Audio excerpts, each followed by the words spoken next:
요한계시록 7장 15절로 17절. 요한계시록 7장 15절로 17절. 우리 함께 봉독합시다. 시작. 그러므로 그들이 하나님의 보좌 앞에 있고 또 그의 성전에서 밤낮 하나님을 섬기매 보좌에 앉으신 이가 그들 위에 장막을 치시리니 그들이 다시니 줄이지도 아니하며 목마르지도 아니하고 해나 아무 뜨거운 기운에 상하지도 아니하리니 이는 보좌 가운데에 계신 어린 양이 그들의 목자가 되사 생명수 샘으로 인도하시고 하나님께서 그들의 눈에서 모든 눈물을 씻어주실 것임이라. 아멘. 요한계시록 7장을 살펴보지요. 우리가 7장을 얘기할 때 주님 손에 들린 7개의 인이 찍힌 그 책을 가지고 인이 하나하나 뗄 때마다 일들이 일어났는데 6개의 인을 떼고 나서 이제 7장이 나오고 8장의 마지막 7번째 인을 떼는 것입니다. 우리가 기록된 순서상으로는 이제 6번째 인을 떼고 기록되어 있지만 그러나 실질적으로는 이 사건이 모든 인을 떼기 훨씬 이전에 있었던 일이다, 이렇게 우리가 얘기했었죠. 왜냐하면 그 모든 인을 떼는 동안에 그 가운데 일어나는 일들 속에서 하나님께서 인치시고 택하신 백성이 어떻게 왜 보호와 인도를 받는지의 근거가 7장이니까요. 그러면서 이 7장은 또 한편으로는 수많은 이단들이 인용하는 내용이라 그래서 잘 알아야 된다 그랬습니다. 특별히 14만 4천이 누구인가, 신천지에서 얘기하는 것처럼 14만 4천은 실질적인 숫자인가 아니라 그랬죠. 그 14만 4천은 뭐라 그랬어요? 누구를 얘기하는 거라고요? 교회를 얘기하는 거라 그랬어요. 그죠? 신약과 구약의 전체 교회를 이야기하는데, 교회를 이야기하는 것 중에 어떤 교회? 이 땅에서 싸우는 교회를 이야기하고 있다 그랬죠. 그래서 신앙의 싸움들이 어떻게 이루어지는지를 보여준다 그랬어요.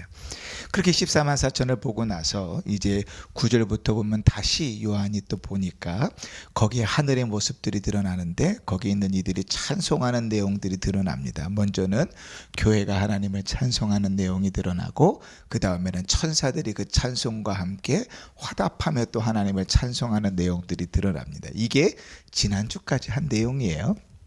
그리고 우리가 이 찬송하는 내용들을 보면서 오늘 성경에 교회가 무엇인지, 이 땅의 교회가 무엇인지에 대한 정체성이 잘 여러 가지 단어들로 드러나 있다 그랬습니다. 그죠? 그래서 한번 9절을 보시면 9절의 처음에 이후에 내가 보니 각 나라와 족속과 백성과 방언에서 이렇게 기록됐죠. 그래서 하나님의 교회는 어느 곳에나 있다. 다시 말하면 하나님이 택하신 백성은 어디에나 있다. 어느 나라에나 어느 지역에나 어느 민족에나 어떠한 언어를 쓰는 사람들에게나 하나님이 택하신 자들은 있다. 저 사우디아라비아 가면 우리 권사님들 이렇게 지금 다 마스크도 이렇게 제대로 안 쓰고 이렇게 다닐 수 있는데, 이제 사우디아라비아 가면 눈만 내놓고 다니셔야 돼요. 눈만 다 가리고 온몸을 다 가리고 감히 여인이 자기의 살을 보일 수가 없어요. 눈만 대고 까만색 천으로 다 가리고 다녀야 돼. 이슬람이 얼마나 강한지, 그리고 그 이슬람 그 자기 알라 신을 향한 그 신앙이 얼마나 강한지 몰라요. 이란을 가보니까 이란은요 더해요. 사우디아라비아와 이란이 막 쌍벽을 이루는 것 같은데 여자들은요 눈만 내놔요. 그 이란에서 뉴스를 봤는데 뉴스 아나운서들은 어떻게 하는가, 여기다 얼굴만 내놔요. 이만큼만.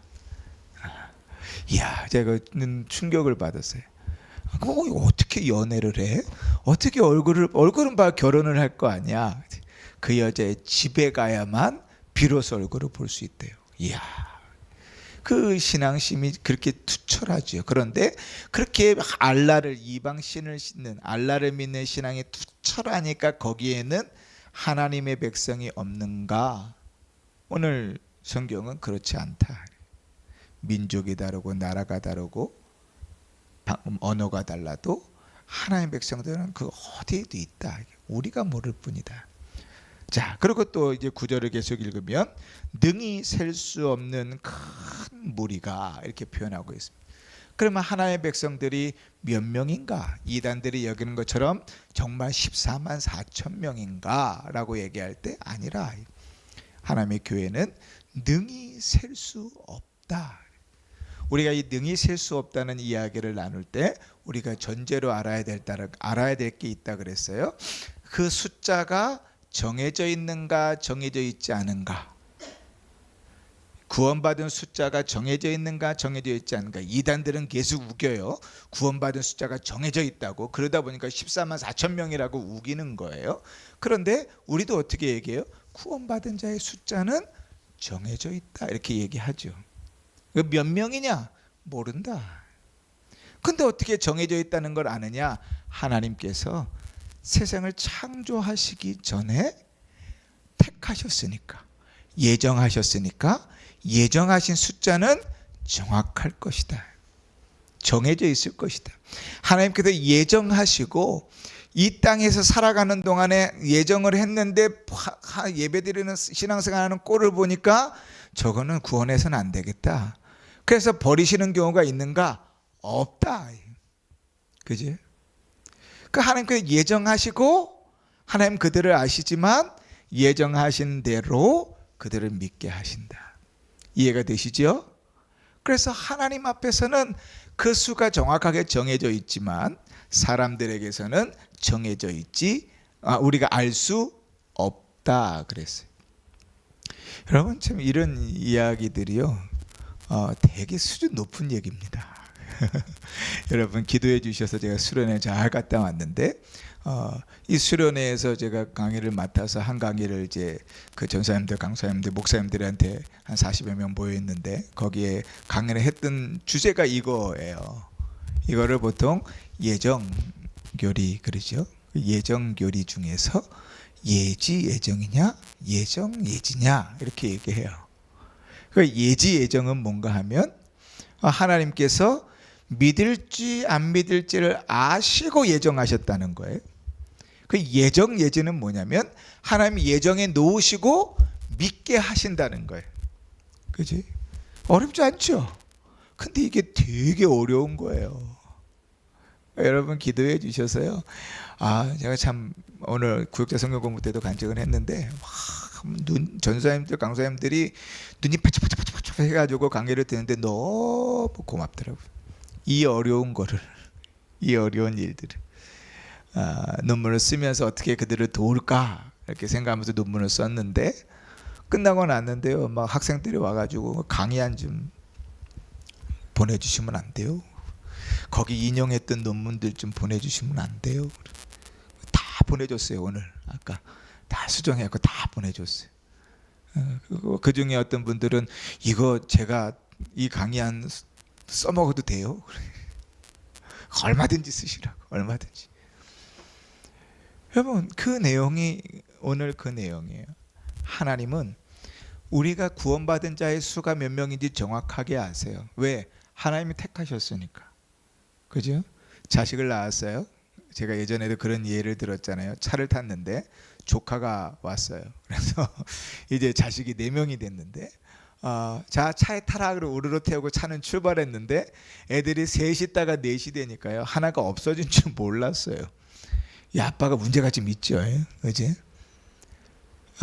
자기 자식이 몇 명인지 자기가 태워야 될 자식이 몇 명인지 모르니까요. 나중에 고속도로 막 타려고 그러는데 전화가 왔어요. 야, 네 아들 여기 있다. 그래가지고 돌아가서 아들 태워갖고 왔는데 우리는 모를 수 있죠. 그리고 우리는 모르죠 사실은. 그런데 하나님은 아시죠.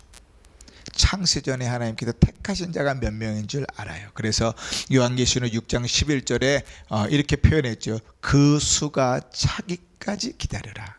이미 하나님 그 숫자를 아시는 거죠. 이게 예정교리 중요한 내용 중에 하나입니다. 그런데 그러고 나서 보니까 하나님은 늘 이렇게 언약을 맺으셨어요. 아브라함하고 언약을 맺으실 때도 믿음의 조상 아브라함, 믿음의 조상 아브라함, 우리가 그렇게 얘기하는데, 아브라함과 언약을 맺을 때도 어떻게 언약을 맺었느냐? 내가 네 자손을 하늘의 별같이 바다의 모래알같이 많게 하겠다. 셀 수 있습니까, 없습니까? 셀라고 작정하면 셀 수 있을지도 모르죠. 그러나 우리는 못 세요. 그죠? 그러나 누구는 알아요? 하나님 그분은 아시죠. 그러니까 하나님은 아시는 자들이다. 근데 우리는 그 수를 모른다. 그러니 우리는 어떻게 살아야 돼요? 모든 사람이 구원받은 사람인 것처럼 여기고 전도하고, 여기고 복음 전하고, 여기고 대하면서 살아야 되겠죠. 자, 그리고 또 세 번째 9절에 보시면 능히 셀 수 없는 큰 무리가 나와 흰 옷을 입었다 그래요. 그 흰 옷이라는 것은 성경에서는 거룩함, 정결함, 깨끗함 이런 것을 얘기하죠. 근데 인간은 죄인입니까? 죄인이 아닙니까? 죄인이죠. 죄인을 옷 색깔로 비유하면 무슨 색일까요?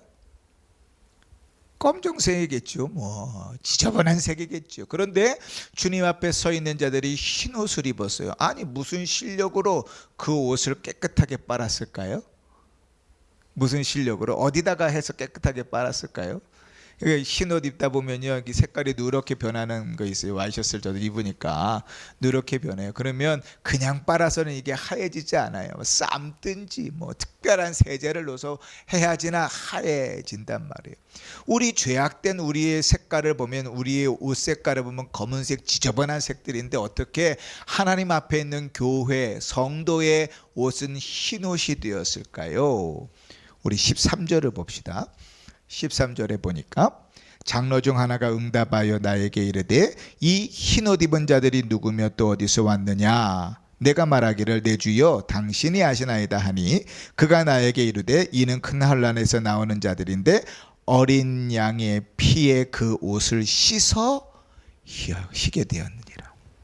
이제 우리가 아까 찬송을 4장 불렀는데 4장 부른 찬송가의 가사 중에 이 내용들이 다 들어있어요. 그러니까 제가 가사를 생각하면서 잘 찬송합시다 하게 설교를 이미 찬송을 제대로 했으면 한번 다 들으신 거예요. 흰옷을 그리스도의 피에 씻어, 그 옷을 씻어 깨끗하게 되었다. 그게 뭘 얘기하죠? 그리스도의 피로 대속받은 구원을 이야기하는 거죠. 자, 그리고 이제 9절에 계속 다시 보면 흰 옷을 입고 손에 뭐를 가졌다 그랬어요? 종려나무 가지를 들었다 이렇게 표현해요. 그죠? 그럼 교회가 종려나무 가지를 들었다, 성도들이 종려나무 가지를 들었다는 건 무슨 내용인가? 당시에 전쟁에서 승리하고 들어오는 개선 장군들을 환영할 때 종려나무 가지를 꺾어서 흔들었어요. 그지? 그러니까 승리의 상징이에요. 종려나무 가지는. 예수님께서 이제 우리가 지금 사순절 기간에 들어섰는데, 예수님께서 이제 예루살렘으로 들어가실 때 마지막 이제 죽기 위하여 들어가실 때 사람들이 막 옷을 벗어서 깔고, 그리고 뭐 했어요? 종려나무 가지를 흔들었죠. 그렇죠? 그래서 부활주일 전주일을 종려주일이라고 그래요. 종려나무 가지를 흔들었어요. 왜 그들이 종려나무 가지를 흔들었을까요?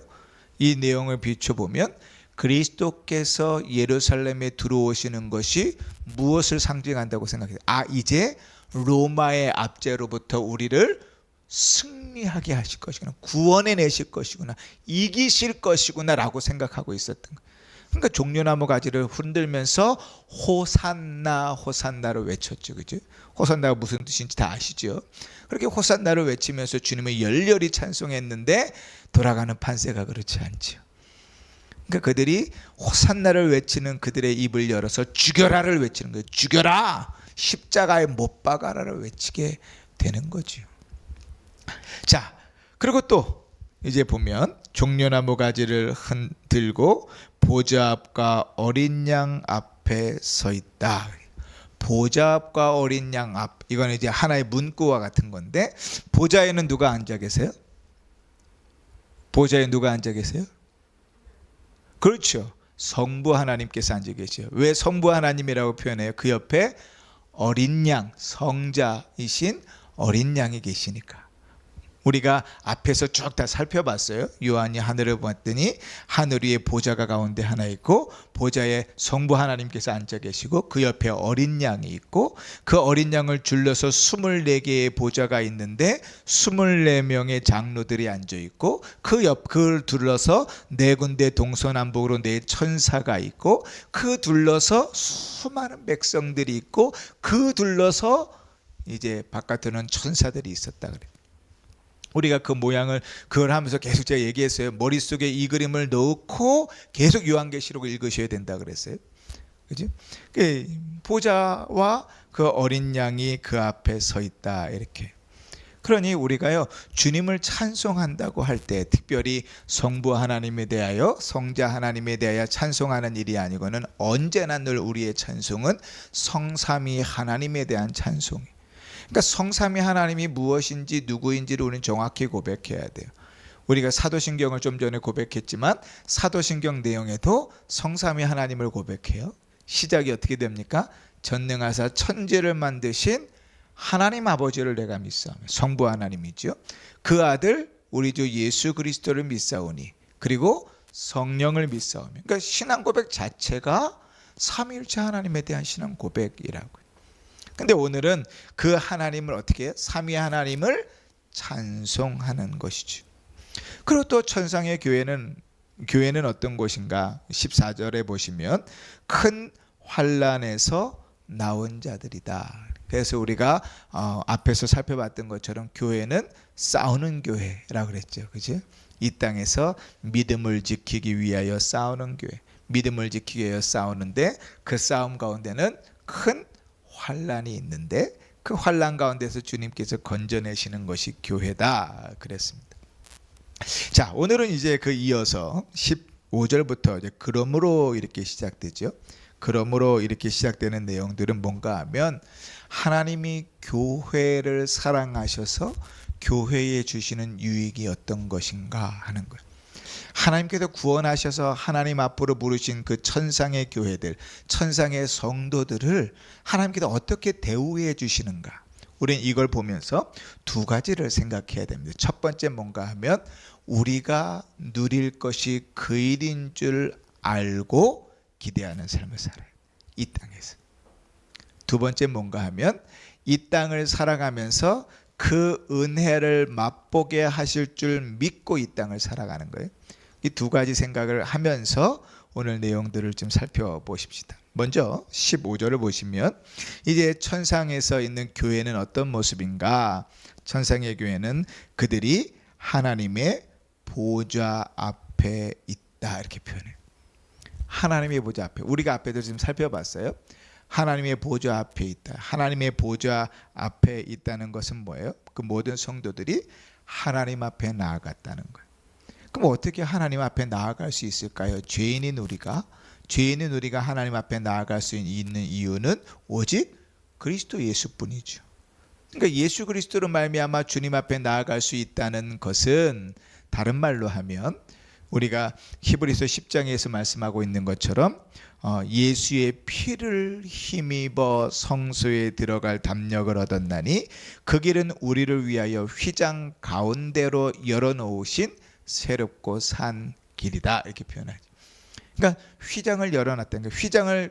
휘장이 뭘 가리고 있어요?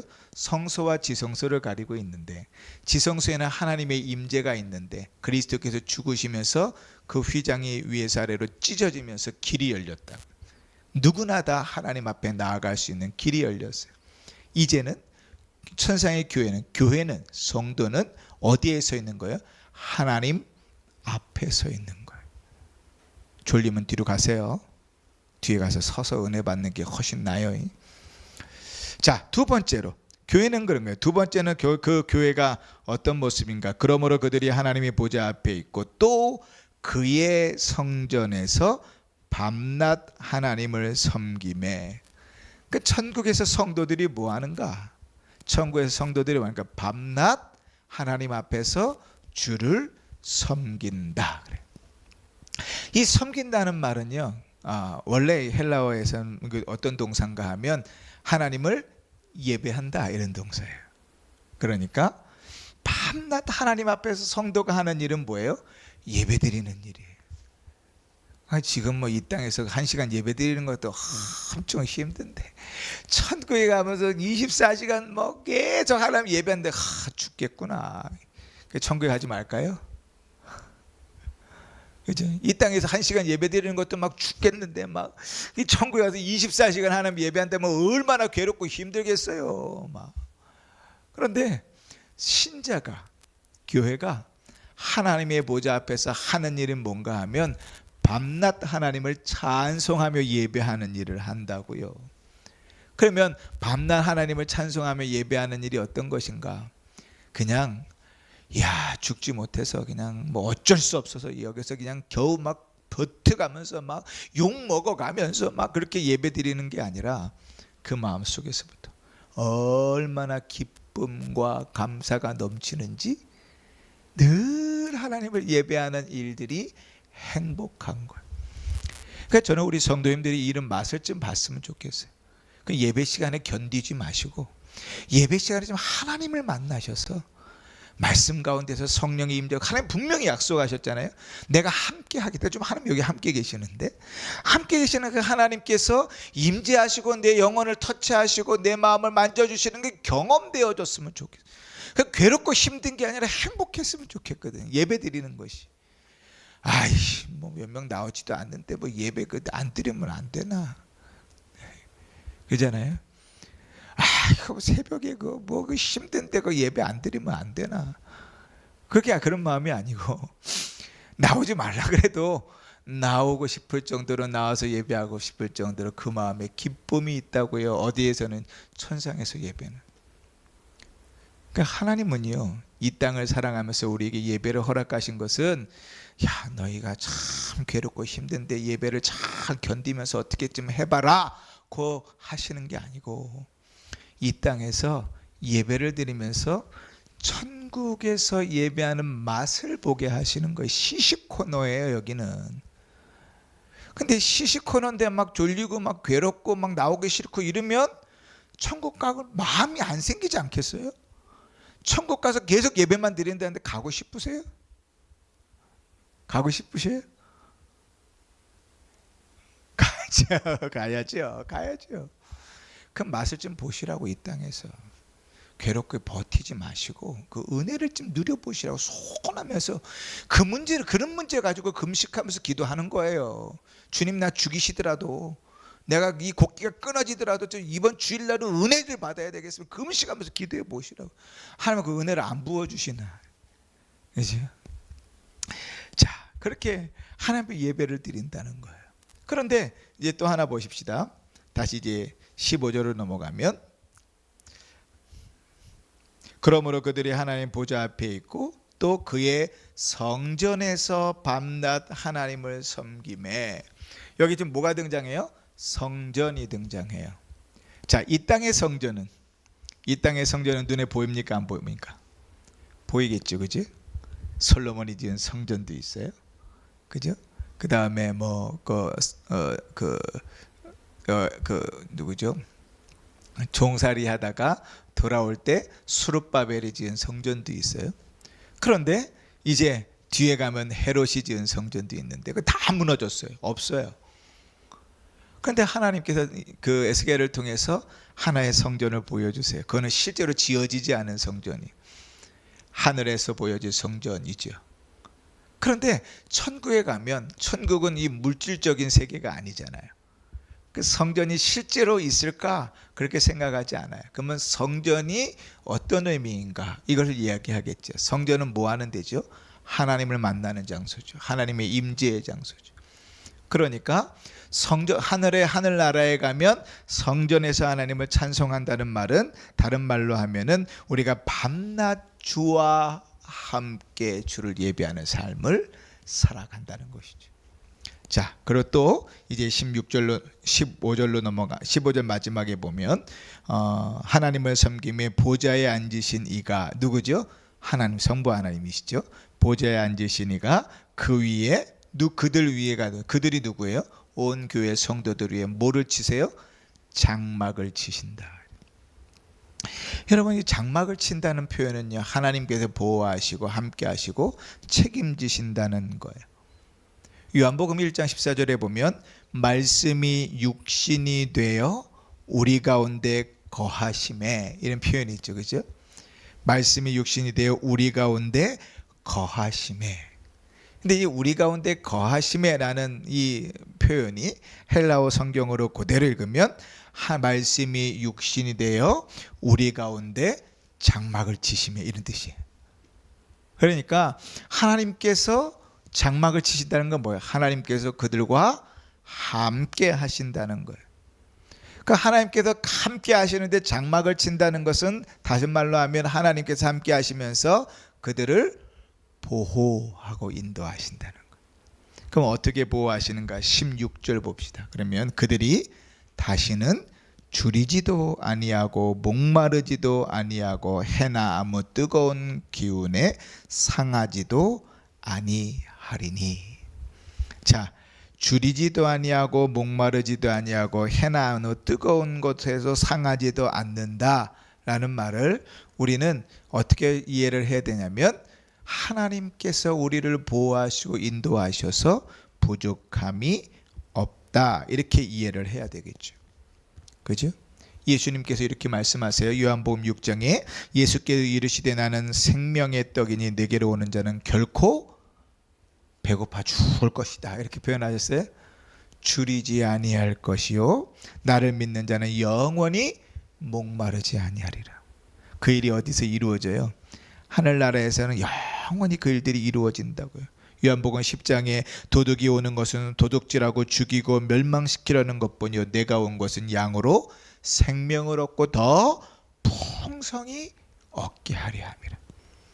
그러니까 예수를 믿는 자를 하나님께서 어떻게 하시는가? 줄이지 아니하고 목마르지도 않고 상하지 않는 곳으로 부르셔서 그곳에서 영원히 누리고 주를 찬송하는 삶들을 살게 하실 것이. 그러면 여러분 한번 생각해 보십시다. 천국에서만 그러면 이 땅의 삶은 어때요?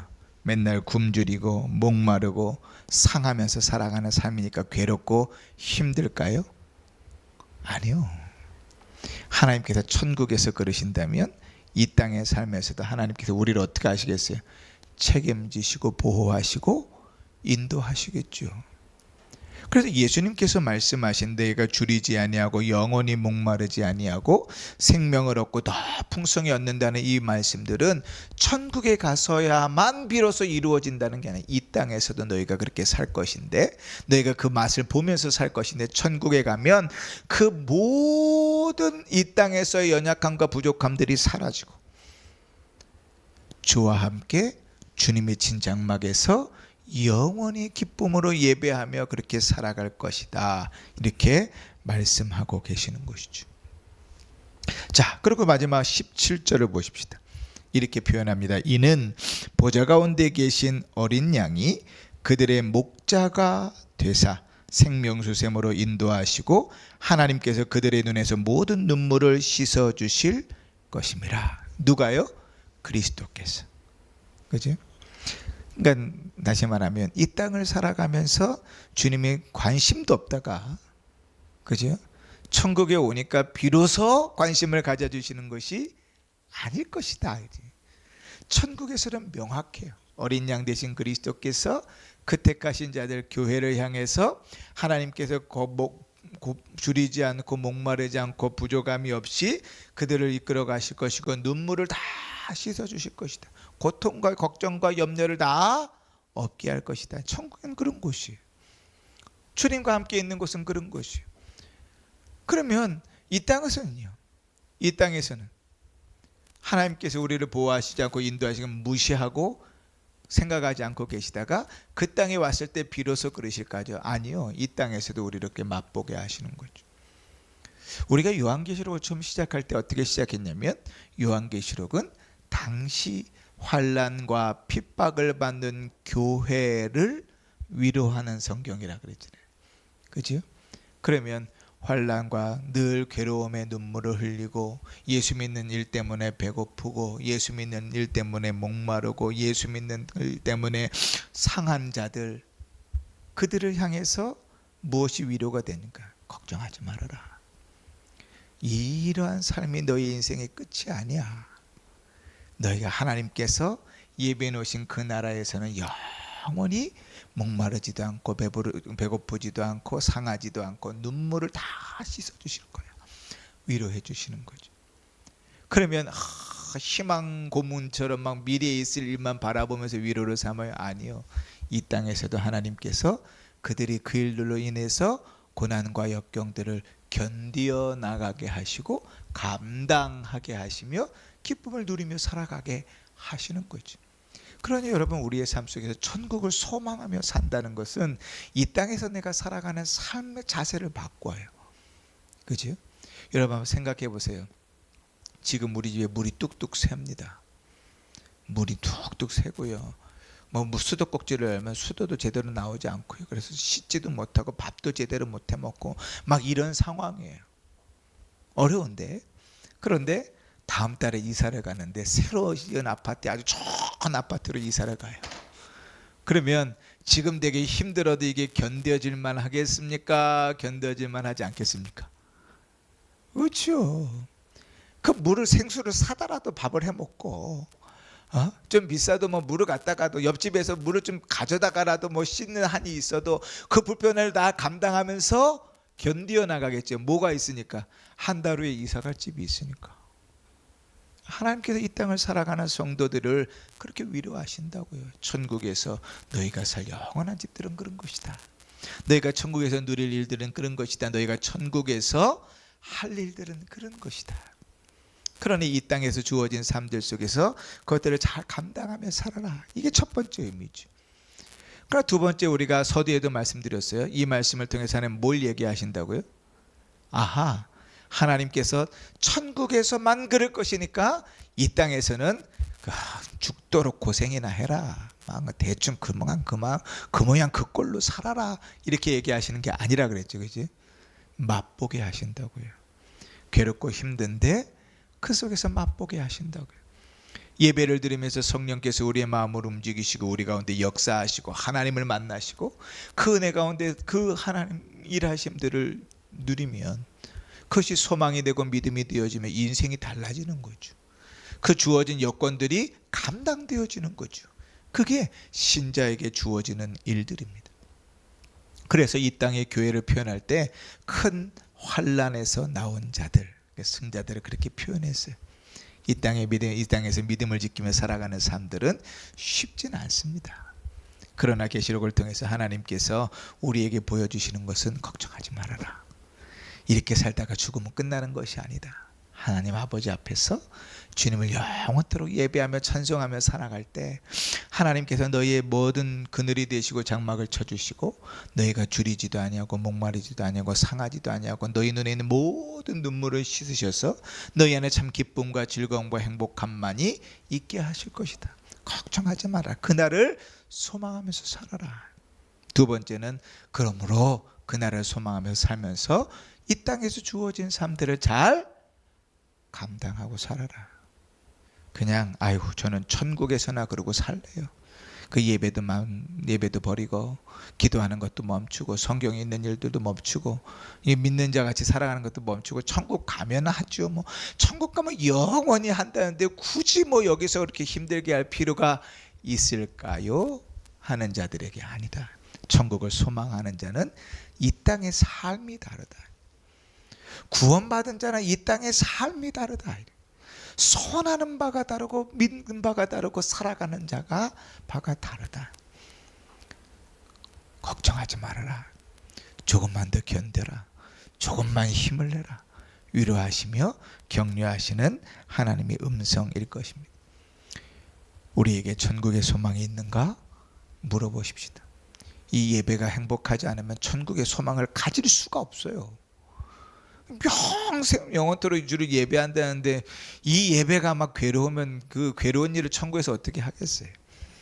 우리에게 천국에 대한 소망으로 오늘을 인내하며 사는 삶이 있는가? 이 땅에서 그 영광을 품고 믿음으로 살아가는 열심이 있는가?